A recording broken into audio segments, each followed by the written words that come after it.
28 सितंबर 2014 को अमेरिका के famous newspaper New York times ने इस कार्टून को पब्लिश किया था। इस कार्टून में भारत को गरीब बोलकर उसका मजाक उड़ाया गया था, क्योंकि भारत स्पेस के इलाइट क्लब में घुसने की कोशिश कर रहा है। इस कार्टून में भारत के मंगलयान मिशन का मजाक उड़ाया गया था। इस कार्टून के पब्लिश होने से 4 दिन पहले ही भारत ने अपने मंगलयान मिशन को मंगल ग्रह के ऑर्बिट में पहुंचाया था।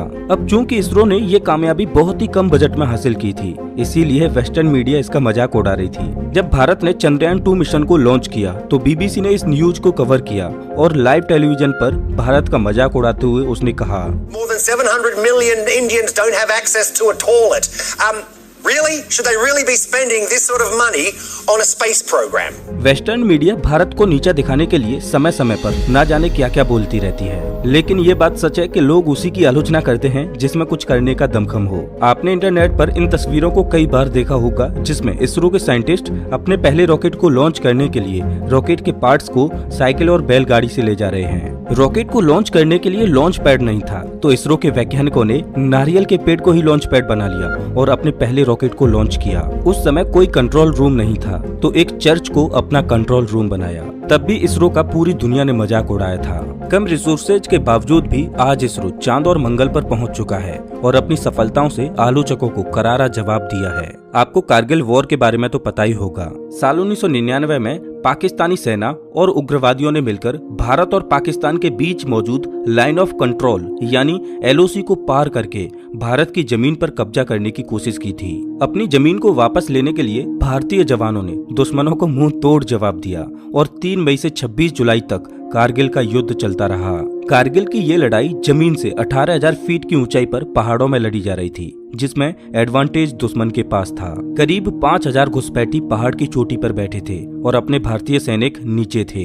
नीचे मौजूद भारतीय जवानों द्वारा पहाड़ की चोटी पर बैठे दुश्मन की ठीक पोजीशन का पता लगाना मुश्किल था, लेकिन दुश्मन भारतीय सैनिकों की गतिविधि को ऊंचाई से आराम से देख सकता था। ऐसे में भारत ने अमेरिका से मदद मांगी कि वो ग्लोबल पोजिशनिंग सिस्टम यानी GPS को भारत को इस्तेमाल करने दे, क्योंकि GPS टेक्नोलॉजी की मदद से पहाड़ पर बैठे दुश्मन की लोकेशन का पता लगाया जा सकता था, जिससे भारत प्लानिंग से दुश्मन पर हमला कर सकता था। लेकिन अमेरिका ने भारत की मदद करने से इनकार कर दिया और अपने GPS सिस्टम को भारत को इस्तेमाल नहीं करने दिया। लेकिन बावजूद इसके भारत ने दुश्मन को मुंह तोड़ जवाब दिया और कारगिल युद्ध को जीता। इस जंग में भारत ने करीब 527 से भी ज्यादा योद्धाओं को खोया और करीब 1300 से ज्यादा जवान घायल हुए थे। कारगिल का युद्ध तो भारत ने जीत लिया, लेकिन परेशानी ये थी कि भारत पाकिस्तान और चीन के साथ बहुत बड़ा जमीनी बॉर्डर शेयर करता है, तो बॉर्डर पर निगरानी रखने के लिए भारत को खुद के GPS सिस्टम की जरूरत महसूस हुई। खुद का GPS सिस्टम बनाने के लिए साल 2006 में भारत सरकार ने मंजूरी दी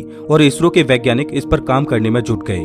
ये प्रोजेक्ट इतना आसान नहीं था, क्योंकि इसमें ज्यादा फंड और समय की जरूरत थी और GPS टेक्नोलॉजी हमें जितनी आसान लगती है उतनी है नहीं, क्योंकि इसमें ऐसा तो है नहीं कि एक सैटेलाइट को अंतरिक्ष में भेजो और जमीन पर किसी की भी लोकेशन ट्रैक कर लो। इस सिस्टम को बनाने के लिए एक नहीं बल्कि मल्टीपल सैटेलाइट्स की जरूरत पड़ती है। अब इंडिया इतना बड़ा है कि इसका बॉर्डर कई देश शेयर करते हैं। समुद्री एरिया पर भी नजर रखनी है तो इसके लिए 3 या 4 सैटेलाइट से काम नहीं चलने वाला था।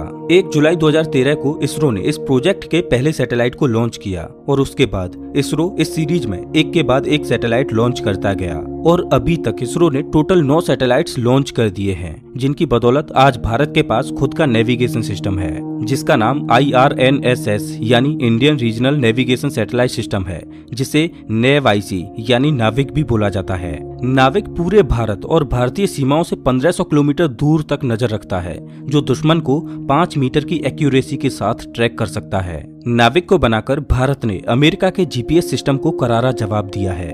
इसरो की अचीवमेंट्स इतनी हैं कि मैं आपको गिनाते गिनाते थक जाऊंगा, लेकिन इसरो की स्टोरी में सबसे इंटरेस्टिंग कहानी है इसरो की पहली सैटेलाइट लॉन्चिंग की। दुनिया में स्पेस रेस की शुरुआत वर्ल्ड वॉर 2 खत्म होने के 2 साल बाद से शुरू हो जाती है, यानी 1947 से। धरती की 2 बड़ी सुपर पावर अमेरिका और सोवियत यूनियन के बीच तनाव बढ़ने लगा था।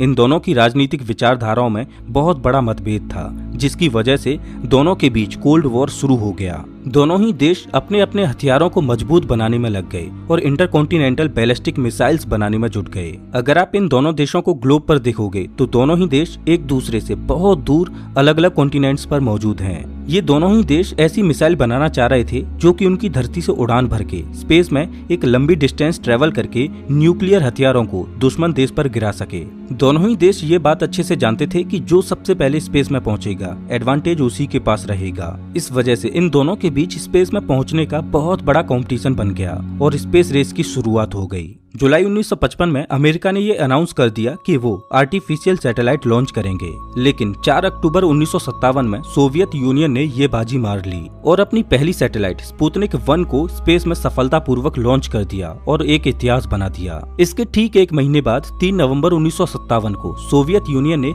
एक और स्पेसक्राफ्ट स्पुतनिक 2 को लॉन्च किया। स्पुतनिक 2 ऐसा पहला स्पेसक्राफ्ट बना जिसने पहली बार किसी जानवर को पृथ्वी के ऑर्बिट में पहुंचाया था। वो जानवर एक कुत्ता था जिसका नाम लाइका था। स्पुतनिक 2 स्पेसक्राफ्ट में एयर कंडीशनिंग मेल फंक्शनिंग की वजह से ओवर हीटिंग हो गई और लाइका जो पृथ्वी के चारों ओर अपना चौथा ऑर्बिट पूरा कर रही थी उसकी मौत हो गई। अमेरिका ने सोवियत यूनियन का पीछा करते हुए अपनी पहली सैटेलाइट 31 जनवरी 1958 को एक्सप्लोरर 1 लॉन्च की। इन दोनों ही देशों में कंपटीशन इतना ज्यादा था कि जल्द ही 12 अप्रैल 1961 को सोवियत यूनियन ने पहले इंसान को स्पेस में भेजा और यूरी गागरिन स्पेस में जाने वाले पहले व्यक्ति बने। इसके बाद अमेरिका ने सोवियत यूनियन को पीछे छोड़ने के लिए अपोलो प्रोग्राम को अनाउंस किया जिसका उद्देश्य था इंसानों को चांद की धरती पर उतारना और रेस्ट इज हिस्ट्री जो आप सब जानते हो। इसी बीच भारत में बैठे विक्रम साराभाई इन दोनों देशों के बीच हो रही स्पेस रेस को देखते हुए बड़ा ही इंस्पायर्ड फील करने लगते हैं। विक्रम साराभाई को लगा कि किसी भी देश की तरक्की के लिए स्पेस में डेवलपमेंट करना कितना जरूरी है। विक्रम साराभाई ने भारत के प्रधानमंत्री जवाहरलाल नेहरू को भारत का खुद का स्पेस प्रोग्राम होने के लिए राजी कर लिया और साल 1962 में भारत के स्पेस प्रोग्राम की नींव रखी गई। इसके लिए